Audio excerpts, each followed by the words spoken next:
ಹೊಸದಾಗಿ ಯಾರೆಲ್ಲ ನನ್ನ ಚಾನಲ್ನ ನೋಡ್ತಾ ಇದ್ದೀರಾ, ಪ್ಲೀಸ್ ಸಬ್ಸ್ಕ್ರೈಬ್ ಮಾಡ್ಕೊಂಡು ಸಪೋರ್ಟ್ ಮಾಡಿ. Welcome back to my YouTube channel. I hope ಎಲ್ಲರೂ ಚೆನ್ನಾಗಿದ್ದೀರಾ ಅಂತ ಅಂದ್ಕೊಂಡು ವಿಡಿಯೋ ಸ್ಟಾರ್ಟ್ ಮಾಡ್ತಾ ಇದ್ದೀನಿ. ಇವತ್ತು ಬೆಳಗ್ಗೆಯಿಂದನೇ ವ್ಲಾಗ್ ಸ್ಟಾರ್ಟ್ ಮಾಡಿದ್ದೀನಿ. ಬೆಳಗ್ಗೆ ಎದ್ದಿದ ತಕ್ಷಣ ಏನು ತಿಂಡಿ ಮಾಡೋದು ಅಂತ ತಲೆ ಕೆಟ್ಟು ಹೋಗ್ಬಿಟ್ಟಿತ್ತು. ಪ್ರತಿ ಹೆಣ್ಮಕ್ಳಿಗೂ ಸ್ಟಾರ್ಟ್ ಆಗೋದೇ ಇದು, ತಿಂಡಿ ಏನು ಮಾಡೋಣ ನಾಳೆ ಅಂತಾನೆ. ಸೊ ನಮ್ಮ ಮನೇಲೂ ಅದೇ, ಅಂದರೆ ಮಾವಿನಕಾಯಿ ಇತ್ತು. ಸೊ ಅದಕ್ಕೆ ಮಾವಿನಕಾಯಿ ಚಿತ್ರಾನ್ನ ಮಾಡೋಣ ಅಂದ್ಕೊಂಡು ಮಾವಿನಕಾಯಿ ಕಟ್ ಮಾಡಿ ಇಟ್ಕೊಂಡಿದ್ದೆ ತೊಳ್ಕೊಂಡು.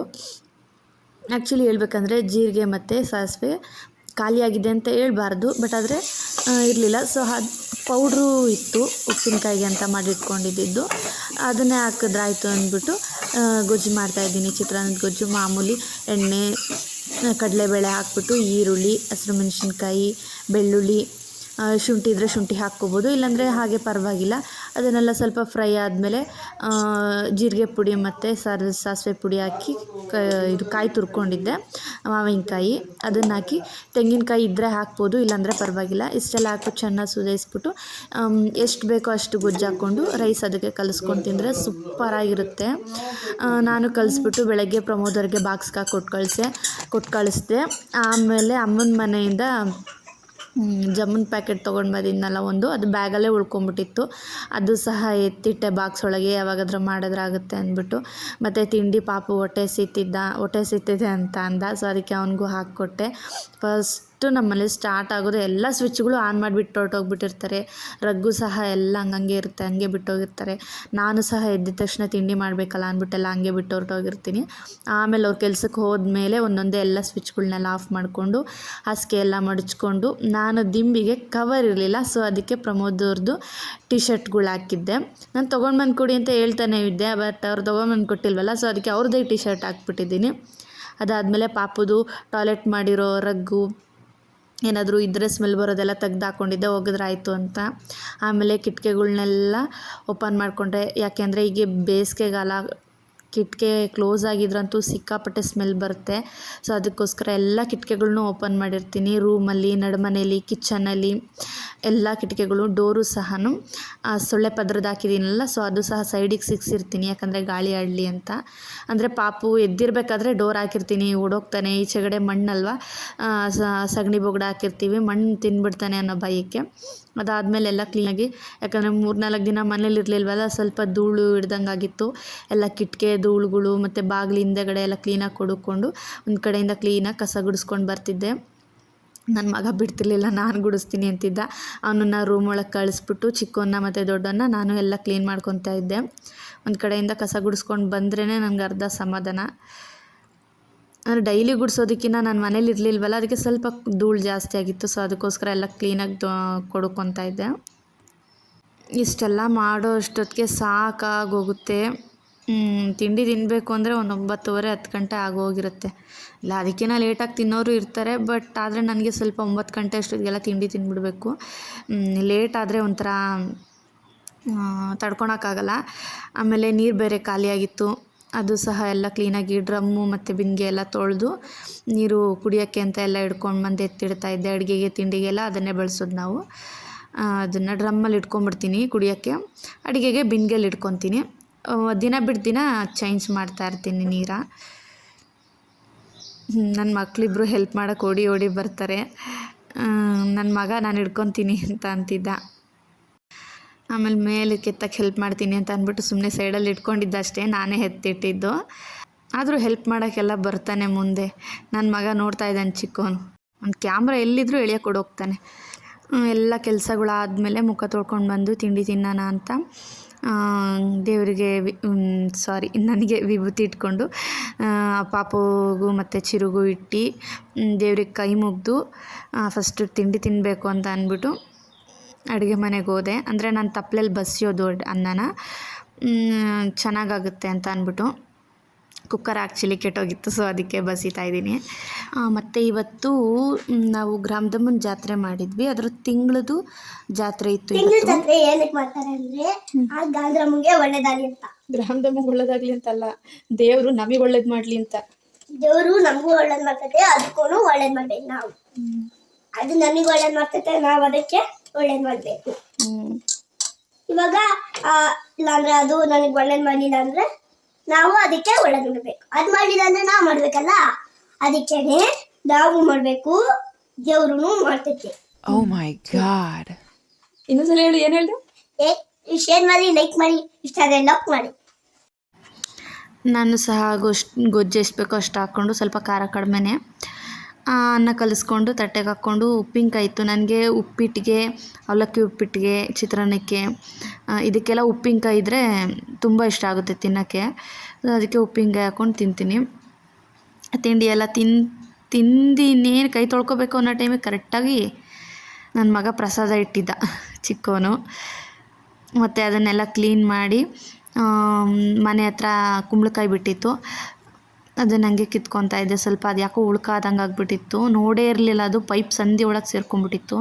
ಇನ್ನೂ ಒಂದು ಚಿಕ್ಕದಿತ್ತು, ಅದು ಸಹ ಸ್ವಲ್ಪ ದೊಡ್ಡದಾದ್ಮೇಲೆ ಕಿತ್ಕೊಂಬಂದು ಎರಡು ಸೇರಿ ಏನಾದರೂ ಮಾಡಿದ್ರಾಯ್ತು ಅಂತ ಸುಮ್ಮನಾಗಿ ಎತ್ತಿಟ್ಟಿದ್ದೆ. ರೊಟ್ಟಿ ಹಾಕ್ಬಿಟ್ಟು ಪಲ್ಯನೋ ಇಲ್ಲಾಂದರೆ ಚಪಾತಿ ಮಾಡೋದು ಏನಾದರೂ ಮಾಡೋಣ ಅಂತ ಅಂದ್ಬಿಟ್ಟು ಬಟ್ಟೆಗಳ್ನ ವಾಷಿಂಗ್ ಮೆಷಿನ್ಗೆ ಹಾಕಿದ್ನಲ್ಲ, ಸೊ ಇನ್ನೇನು ಅಂತ ಅಂದ್ಬಿಟ್ಟು ಅದ್ರ ಮುಂದೆನೇ ಕುತ್ಕೊಂಡಿದ್ದೀನಿ. ಅಂದರೆ ನಾವು ಪೈಪ್ನ ಬಂದ್ಬಿಟ್ಟು ಹೋಗೋಕ್ಕೆ ಅಂತಲೇ ಜಾಗ ಇಲ್ಲ, ವಾಶ್ರೂಮಿಗೆ ಬಿಡ್ತೀನಿ ಪೈಪ್ನ, ಕಲ್ಲು ಅಡ್ಡ ಇಡ್ತೀನಿ. ಸೊ ಅದು ಹಂಗೆ ಇಟ್ಬಿಟ್ಟು ಬಂದು ಪಾಪನ ಜೊತೆ ಆಟ ಆಡ್ಕೊಂಡು ಕೂತಿದ್ದೀನಿ. ಚಿರುಗೆ ಹೇಳಿದ್ದೆ ಕರೆಕ್ಟಾಗಿ ಇಡೋ ಅಂತ, ಅವ್ನು ಸರಿಗೆ ಇಟ್ಟಿರಲಿಲ್ಲ. ಎಲ್ಲ ನೀರು ಹೊರಗಡೆ ಬಂದುಬಿಡ್ತು. ಅಂದರೆ 2 ಸಲದ ನೀರು ಕರೆಕ್ಟಾಗಿ ಹೋಯ್ತು, ಲಾಸ್ಟ್ನೇ ನೀರು ಫೋರ್ಸಾಗಿ ಹೋಗುತ್ತಲ್ಲ, ಅದು ಹೊರಗಡೆ ಬಂದುಬಿಡ್ತು. ಇನ್ನೇನು ಹಬ್ಬ ಅಲ್ವಾ ಇವತ್ತು ಅಂತ ಅಂದ್ಬಿಟ್ಟು ಹಂಗೆ ಮನೆಯೂ ತೊಳೆದ್ರೆ ಆಗಿಬಿಡುತ್ತೆ ಅಂದ್ಬಿಟ್ಟು ಸೋಪಿನ ಪುಡಿ ಎಲ್ಲ ಹಾಕ್ಕೊಂಡು ನೀರೆಲ್ಲ ಹಾಕ್ಬಿಟ್ಟು ಇನ್ನೊಂದು ಬಕೆಟು ಚೆನ್ನಾಗಿ ತೊಳೆದ್ಬಿಟ್ಟೆ ನಡುಮನೆ. ಕ್ಲೀನ್ ಮಾಡಿದ್ರೆ ಒಂದೇ ಸಲ ಹಬ್ಬಕ್ಕೂ ಆಗುತ್ತೆ ಅಂತ ಅಂದ್ಬಿಟ್ಟು ಮಾಡ್ತಾಯಿದ್ರೆ ನನ್ನ ಮಕ್ಕಳು ನೋಡ್ರಿ, ಇಬ್ಬರು ನೀರಲ್ಲಿ ಸೋಪಿನ ನೀರಲ್ಲಿ ಹೆಂಗೆ ಆಡ್ತಾಯಿದ್ದಾರೆ ಅಂತ. ನೀರು ಅಂದರೆ ಜೀವ. ಆಮೇಲೆ ಅವ್ರನ್ನೆಲ್ಲ ರೂಮ್ ಒಳಗೆ ಕಳಿಸ್ಬಿಟ್ಟು ಕ್ಲೀನಾಗಿ ಮನೆಯೆಲ್ಲ ತೊಳೆದ್ಬಿಟ್ಟೆ. ಈ ಥರ ಕಾಣ್ತಾಯಿದೆ. ಅಂದರೆ ಸ್ವಲ್ಪ ನೀರು ಜಾಸ್ತಿ ಆಡಿದ್ರೆ ಒಣಗೋದು ಸ್ವಲ್ಪ ಲೇಟ್ ಆಗುತ್ತೆ, ಅದಕ್ಕೆ ರೂಮಲ್ಲಿ ಬಿಟ್ಬಿಟ್ಟು ತೋಟದಲ್ಲಿ ನೀರು ಬೇರೆ ಬಿಟ್ಟಿದ್ದೀವಿ ಅಡಿಕೆ ಗಿಡಕ್ಕೆ, ಹೋಗಿ ನೋಡು ಅಂತ ಅಂತು ಪ್ರಮೋದ್ ಫೋನ್ ಮಾಡಿ. ಅದಕ್ಕೆ ಅಲ್ಲಿಗೆ ಹೋಗ್ಬೇಕಿತ್ತು. ಅದಕ್ಕೆ ಚಿರುನ ಅವನ ಹತ್ರನೇ ಬಿಟ್ಬಿಟ್ಟು ರೂಮಲ್ಲಿ ಚಿಲ್ಕ ಹಾಕ್ಕೊಂಡು ನಾನು ಹೋಗೋಣ ಅಂತ ಹೊರಟೆ. ಅವನು ಇಲ್ಲ ನಾನು ಬರ್ತೀನಿ ಅಂತಿದ್ದ, ಗದರಿಸ್ಬಿಟ್ಟು ಅಲ್ಲೇ ಬಿಟ್ಬಿಟ್ಟು ಹೋಗಿದ್ದೆ.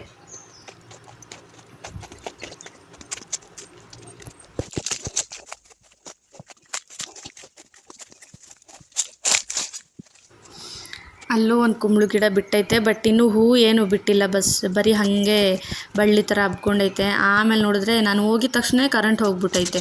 ಅಂದರೆ ನೀರು ಹೋಗಿತ್ತು ಸ್ವಲ್ಪ, ಮತ್ತೆ ಬಂದಾಗ ವಾಪಸ್ ಹಾಗೆ ಬರುತ್ತೆ ಅಂದ್ಬಿಟ್ಟು ನಾನು ವಾಪಸ್ ಮತ್ತೆ ಮನೆ ಹತ್ರ ಹೋದೆ. ಯಾಕಂದರೆ ಪಾಪನ ಬಿಟ್ಟಿರ್ತೀನಲ್ಲ, ಬಿಟ್ಟು ಬಂದಿದ್ನಲ್ಲ ಅದಕ್ಕೇ. ಆಮೇಲೆ ಸಂಜೆ ಅಷ್ಟೊತ್ತಿಗೆ ಒಂದು 4-5 ಗಂಟೆ ಆಯಿತು.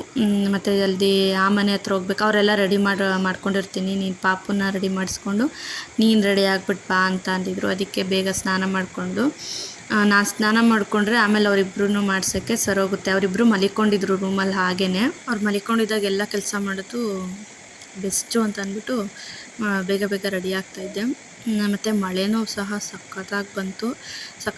ಅಂದರೆ ಏನಿಲ್ಲ, ಸುಮಾರಾಗಿ ಬಂತು ಮಾತ್ರ. ಮೋಸ್ಟ್ಲಿ ಇವತ್ತು ಜಾತ್ರೆ ಮಾಡಲ್ವೇನೋ ಅಂತ ಅಂದ್ಕೊಂಡ್ವಿ. ನೋಡೋಣ, ದೇವ್ರ ಮೇಲೆ ಭಾರ ಹಾಕೋದು ಹೋಗೋದು ಅಷ್ಟೇ, ಇನ್ನೇನು ಇಲ್ಲ. ಆರತಿ ಮಾಡಿಕೊಂಡು ಪೂಜೆ ಮಾಡ್ಕೊಂಡು ಬರೋದಷ್ಟೇ. ತಿಂಗಳು ಜಾತ್ರೆ ಅಂದರೆ ಬೆಳಗಿನ ಜಾವ 3 ಗಂಟೆಗೆ ಹೊರಟಿ ಬರೋದು 5 ಗಂಟೆ ಆಗೋದು ಬೆಳಗಿನ ಜಾವ. ಇದೇನಿಲ್ಲ, ಸಂಜೆ 6 ಗಂಟೆಗೆ ಹೋಗಿ 7-8 ಗಂಟೆ ಅಷ್ಟೊತ್ತಿಗೆಲ್ಲ ಬಂದ್ಬಿಡ್ಬೋದು ಅಂತ ಅಂದಿದ್ದು. ನೋಡೋಣ ಅಂತ ಅಂದ್ಬಿಟ್ಟು ಹೊರಟು ರೆಡಿ ಆಗ್ತಾಯಿದ್ವಿ. ಅಂದರೆ ಅದು ಮಾಡಲೇಬೇಕು ತಿಂಗಳು ಜಾತ್ರೆ ಅಂತ.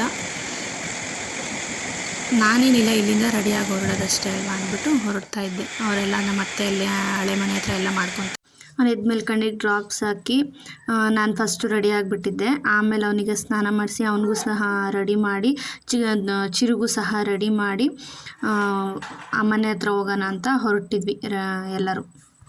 ನಮ್ಮ ಅತ್ತೆ ಮನೆ ಹತ್ರ ಬಂದ್ವಿ, ಊರೊಳಗಡೆ ಹಳೆ ಮನೆ ಹತ್ರ. ಅಲ್ಲಿ ಅವರಿಬ್ಬರು ಆಟ ಆಡ್ತಾಯಿದ್ರು. ನಾವು ಅಷ್ಟೊತ್ತಿಗೆ ಅಂದರೆ ಆರತಿದೆಲ್ಲ ರೆಡಿ ಮಾಡಿ ಇಟ್ಟಿದ್ರು, ಕಲಸಿ ಇದು ಮಾಡಿ. ನಾನು ಬರೀ ಹೂವೆಲ್ಲ ಚುಚ್ಚಿ ರೆಡಿ ಮಾಡಿ ಆರತಿಗೆ ಚುಚ್ಚಬೇಕಿತ್ತು, ವಿಳೆದೆಲೆ ಅದೆಲ್ಲ. ಅವರು ನಮ್ಮ ಅತ್ತೆ ಸಹ ಸ್ವಲ್ಪ ಹೆಲ್ಪ್ ಮಾಡಿದ್ರು. ಕ್ಲೀನಾಗೆಲ್ಲ ರೆಡಿ ಮಾಡಿದೆ ಚುಚ್ಚಿ ಈ ಥರ. ನಾನೇನು ತೀರಾ ಗ್ರ್ಯಾಂಡಾಗೆಲ್ಲ ಏನು ಮಾಡೋಕ್ಕಾಗಲ್ಲ. ಇಷ್ಟೇ ತಿಂಗಳು ಜಾತ್ರೆಗೂ ಇದೇ ಥರನೇ ಮಾಡೋದು, ಮತ್ತು ಜಾತ್ರೆಯಲ್ಲೂ ಸಹ ಇದೇ ಥರನೇ ಮಾಡೋದು. ಕೆಲವೊಬ್ಬರು ಬಾಳೆ ದಿಂಡಿಂದ್ರಲ್ಲೆಲ್ಲ ತುಂಬ ಚೆನ್ನಾಗಿ ಕಾಣೋ ಥರ ಎಲ್ಲ ರೆಡಿ ಮಾಡ್ತಾರೆ. ನೋಡೋಣ ನೆಕ್ಸ್ಟ್ ಇಯರ್ ನನ್ನ ಮಗ ಸ್ವಲ್ಪ ದೊಡ್ಡವನಾಗಿದ್ದರೆ ಕಾಟ ಕೊಡೋದು ತಪ್ಪುತ್ತಲ್ಲ, ಆವಾಗ ಮಾಡೋಣ ಅಂತ ಸುಮ್ಮನಾದೆ. ಈ ಸಲ ಎಲ್ಲ ಬರೀ ಇಷ್ಟೇ ಸಿಂಪಲ್ಲಾಗೇ ಮಾಡಿರೋದು. ಎಲ್ಲ ಚುಚ್ಚಿ ರೆಡಿ ಮಾಡಾದಮೇಲೆ ಅದಕ್ಕೊಂದು ಸಲ ಪೂಜೆ ಮಾಡಿಬಿಡು, ಅವರು ಬಂದಾಗ ಬೆಳಗೋಕ್ಕಾಗಲ್ಲ ಅಂತ ಅಂದ್ಬಿಟ್ಟು ಈಗಲೇ ವಿಭೂತಿ ಅರಿಶಿನ ಕುಂಕುಮ ಎಲ್ಲ ಕ್ಲೀನಾಗಿ ಇಟ್ಟು ರೆಡಿ ಮಾಡಿ, ಮತ್ತು ಉಪ್ಪಾರ ಅಂತ ಇಡ್ತೀವಿ ಮೊಸರನ್ನ, ಅದಕ್ಕೂ ಸಹ ಅರಿಶಿನ ಕುಂಕುಮ ಎಲ್ಲ ಇಟ್ಟು ಬೇವಿನ ಸೊಪ್ಪಿಟ್ಟು ಪೂಜೆ ಮಾಡಿ ಉದ್ಗಡಿ ಬೆರಳಿಗೆ ಫಸ್ಟು ಒಂದಕ್ಕೆ ಪೂಜೆ ಮಾಡಿದ್ದೆ, ಮತ್ತು ಉಪ್ಪಾರ ರೆಡಿ ಮಾಡಿದ್ನಲ್ಲ, ಸೊ ಅದಕ್ಕೆ ಇನ್ನೊಂದು ಸಲ ಪೂಜೆ ಮಾಡಿ ಎರಡಕ್ಕೂ ಮೇಲೆ ಎತ್ತಿಟ್ಬಿಟ್ಟೆ. ಯಾಕಂದರೆ ಅವ್ರು ಬಂದಿದ್ದ ತಕ್ಷಣ ದೀಪ ಹಚ್ಕೊಂಡು ಎತ್ಕೊಂಡು ಹೋಗೋಕ್ಕೆ ಸರೋಗುತ್ತೆ ಅಂತ. ತಕ್ಷಣ ಅಂದರೆ ಎಲ್ಲ ಬೇಗ ರೆಡಿ ಮಾಡೋಕ್ಕಾಗಲ್ಲ ಅಂದ್ಬಿಟ್ಟು ಎಲ್ಲ ರೆಡಿ ಮಾಡಿಟ್ಟಿದ್ದೆ. ದೀಪ ಒಂದು ಹಚ್ಕೊಂಡು ಅವ್ರು ಬಂದಿದ್ದ ತಕ್ಷಣ ಹೊತ್ಕೊಂಡು ಹೋಗೋದು ಅಷ್ಟೇ. ಬಂದರು ಅವರು ಒಂದು 7 ಗಂಟೆ ಅಷ್ಟೊತ್ತಿಗೆ ಆಯಿತು. ಯಾಕಂದರೆ ಸ್ವಲ್ಪ ಮಳೆ ಸಣ್ಣದಾಗಿ ಹನಿತಿತ್ತು. 7 ಗಂಟೆಗೆ ಹೋಗಿ 7:30 8:30 ಆಯಿತು ಅಲ್ಲೆಲ್ಲ ಪೂಜೆ ಮಾಡಿಸ್ಕೊಂಬರೋ ಅಷ್ಟೊತ್ತಿಗೆ. ಮತ್ತು 8:30 9 ಗಂಟೆ ಅಷ್ಟೊತ್ತಿಗೆ ಬಂದು ಅಲ್ಲೇ ರೈಸು ಸ್ವಲ್ಪ ಇತ್ತು, ಅದಕ್ಕೆ ಇನ್ನೂ ಸ್ವಲ್ಪ ರೈಸ್ ಮಾಡಿ ಟೊಮೊಟೊ ಗೊಜ್ಜು ಮಾಡಿ ಊಟ ಮಾಡಿಕೊಂಡು ಪಾಪಂಗೂ ಅಲ್ಲೇ ಸ್ವಲ್ಪ ಬಿಸಿ ಅನ್ನಕ್ಕೆ ಗೊಜ್ಜು ಹಾಕ್ಬಿಟ್ಟು ತಿನ್ನಿಸ್ಬಿಟ್ಟು ಕರ್ಕೊಂಡು ಬಂದ್ವಿ. ನಾನು ಬರೋ ಗಡಿಬಿಡಿಲಿ ಮಳೆ ಸ್ವಲ್ಪ ಸಣ್ಣದಾಗಿ ಹನಿತಿತ್ತಲ್ಲ, ಅಲ್ಲೇ ಬಿಟ್ಟು ಬಂದುಬಿಟ್ಟಿದ್ದೆ. ಮತ್ತು ನಮ್ಮನ್ನು ಅಲ್ಲೇ ಬಿಟ್ಟು ಪ್ರಮೋದವ್ರು ಹೋಗಿ ತೊಗೊಂಡು ಬಂದರು. ಈ ವಿಡಿಯೋ ಹೇಗೆ ಅನ್ನಿಸ್ತು ಅಂತ ಕಮೆಂಟ್ ಮಾಡಿ ತಿಳಿಸಿ. ಸೊ ಈ ವಿಡಿಯೋ ಇಲ್ಲಿಗೆ ಎಂಡ್ ಮಾಡ್ತಾಯಿದ್ದೀನಿ. ವಿಡಿಯೋ ಇಷ್ಟ ಆದರೆ ಸಬ್ಸ್ಕ್ರೈಬ್ ಮಾಡ್ಕೊಂಡು ಸಪೋರ್ಟ್ ಮಾಡಿ. Thank you.